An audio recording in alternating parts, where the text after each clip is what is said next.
इतिहास में ना कुछ कहानियां पत्थरों से लिखी जाती हैं। आज हम चीन की एक ऐसी ही कहानी को समझने की कोशिश करेंगे।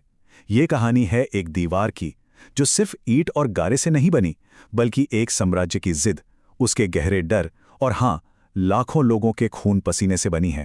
चीन की महान दीवार, नाम तो हम सबने सुना है ना? पर क्या ये सिर्फ एक किलेबंदी थी, या फिर एक ऐसी पहेली जो आज भी अपने सबसे बड़े राज छिपाए हुए हैं? चलिए, आज इस रहस्य से पर्दा उठाते हैं। 21,196 किलोमीटर।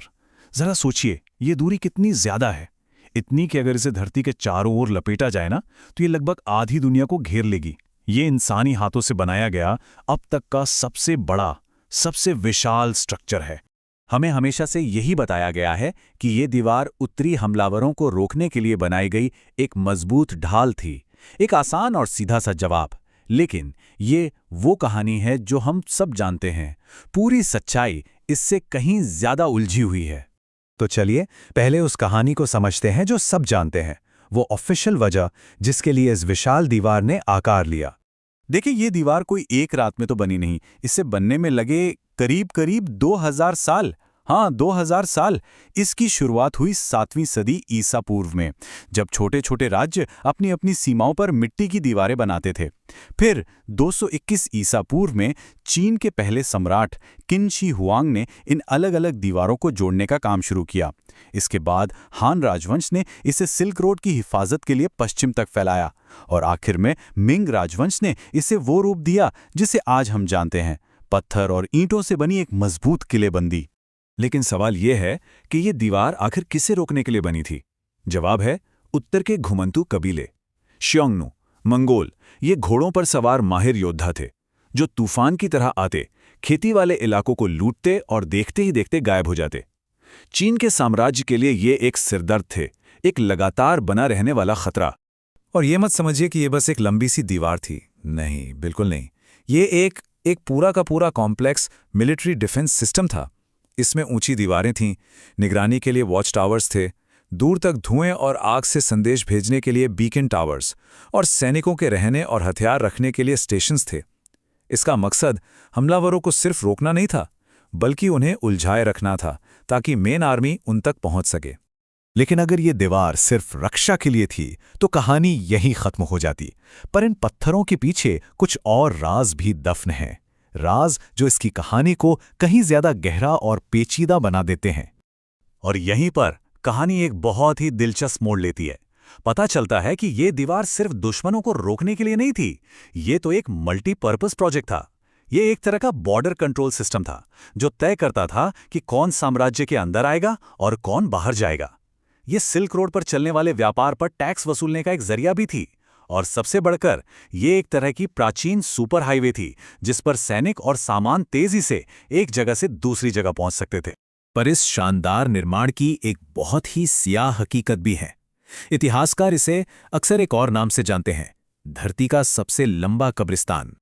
ऐसा अनुमान है कि इसे बनाने में करीब 20 लाख मजदूर, सैनिक और कैदी लगे थे, और उनमें से 10 लाख, जी हां 10 लाख लोग कभी अपने घर वापस नहीं लौटे। कठोर मौसम, भुखमरी, बीमारियां और हाड़तोड़ मेहनत। वहां की लोक कथाओं में तो यहां तक कहा जाता था कि जो मजदूर काम करते हुए मर जाते थे, उन्हें दीवार की नींव में ही दफना दिया जाता था। और इतनी कुर्बानियों के बाद भी क्या ये दीवार हमेशा सफल रही? दुख की बात है, नहीं। इतिहास गवाह है कि ये शानदार इंजीनियरिंग अक्सर नाकाम रही। इसका सबसे बड़ा उदाहरण है 1211 का मंगोल हमला। चंगेज खान की विशाल सेना ने दीवार को तोड़ने की कोशिश तक नहीं की।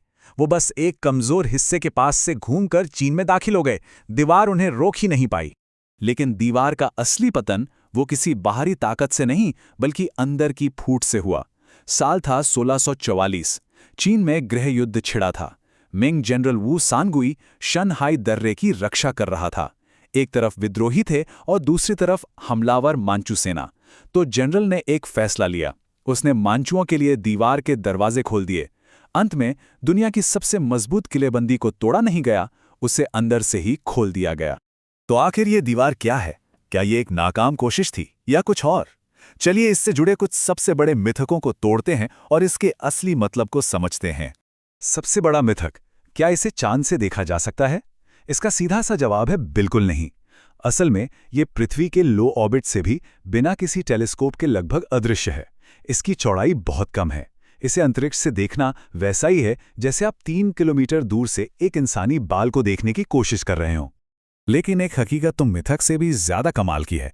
कभी सोचा है कि मिंग राजवंश वाले हिस्से इतने मजबूत कैसे बने? राज था एक तरह का प्राचीन सुपर ग्लू। जी हाँ, इंजीनियर्स ने गारे में चिपचिपे चावल का सूप मिलाया, जिससे ईंटों के बीच एक असाधारण मजबूत और वाटरप्रूफ जोड़ तैयार हुआ। आज चीन की महान दीवार सिर्फ एक ढांचा नहीं है, ये कई चीजों का प्रतीक बन चुकी है। ये एक सम्राट की शक्ति का प्रतीक है और एक राष्ट्र के एक होने का भी।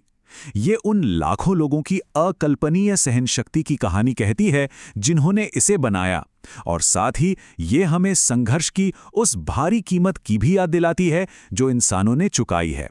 तो आखिर में सवाल वही रह जाता है, ये महान दीवार असल में है क्या?